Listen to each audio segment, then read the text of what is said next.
Tchémo, Exode chapitre 38, Bible de Yoshua Mashiach. Il fit aussi en bois d'acacia l'autel des holocaustes, et sa longueur était de 5 coudées, et sa largeur de 5 coudées. Il était carré, et sa hauteur était de 3 coudées. Et il fit ses cornes à ses 4 coins. Ses cornes sortaient de lui, et il les couvrit de cuivre. Il fit aussi tous les ustensiles de l'autel des chevrons, les racloirs, les bassins, les fourchettes et les accessoires. Il fit tous ces ustensiles en cuivre, et il fit pour l'autel une grille de cuivre en forme de trélisse au-dessus de l'enceinte de l'autel, depuis le bas jusqu'au milieu. Et il fondit 4 anneaux aux 4 coins de la grille de cuivre pour mettre les barres. Et il fit les barres en bois d'acacia et les couvrit en cuivre. Et il fit aussi passer les barres dans les anneaux aux côtés de l'autel pour le porter avec elle. Et il fit creux avec les planches. Il fit aussi la cuve en cuivre et sa base en cuivre avec les miroirs des femmes qui se rassemblaient à l'entrée de la tente d'assignation.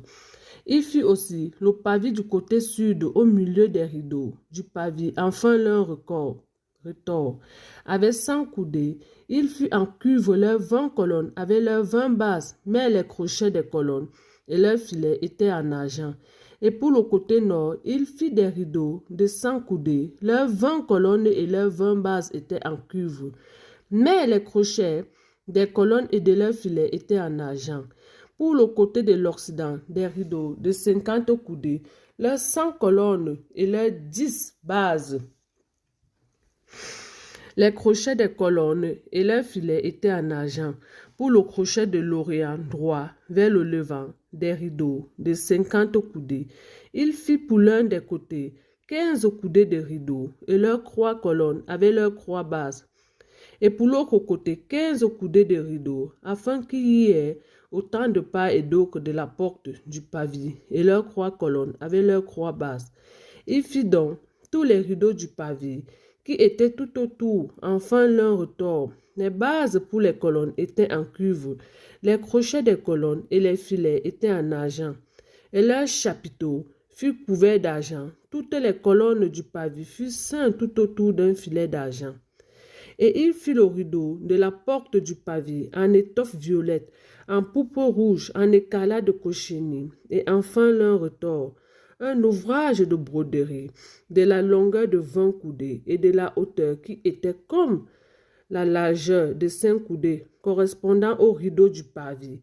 Et ces 4 colonnes avaient leur base de cuivre et leurs crochets d'argent.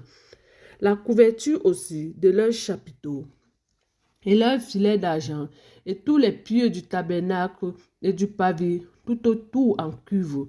Voici le compte des choses qui furent employées pour le tabernacle du témoignage, compte graissé sur l'ordre de Moshe, par les soins des Lévites, sous la conduite d'Itamar, fils du prêtre d'Aaron, et Bethsalem, fils d'Uri, fils de Hur, de la tribu de Yehuda, fit toutes les choses que Yahweh avait ordonnées à Moshe, et avec lui, Olia, fils d'Assi, Sama, de la tribu de Dan. C'était un artisan, un brodeur sur les étoffes en violet, en pourpre rouge, en écalat de cochenille, et sur le fin lin.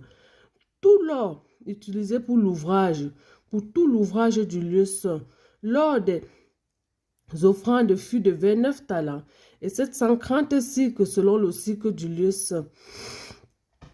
Et l'argent de ceux de l'assemblée, qui fut dénombré, fut de 100 talents, et 1775 cycles selon le cycle du lieu saint, un demi-cycle par tête. La moitié d'un cycle selon le cycle du lieu saint. Tout ce qui passait par le dénombrement depuis l'âge de 20 ans et au-dessus fut de 603 550.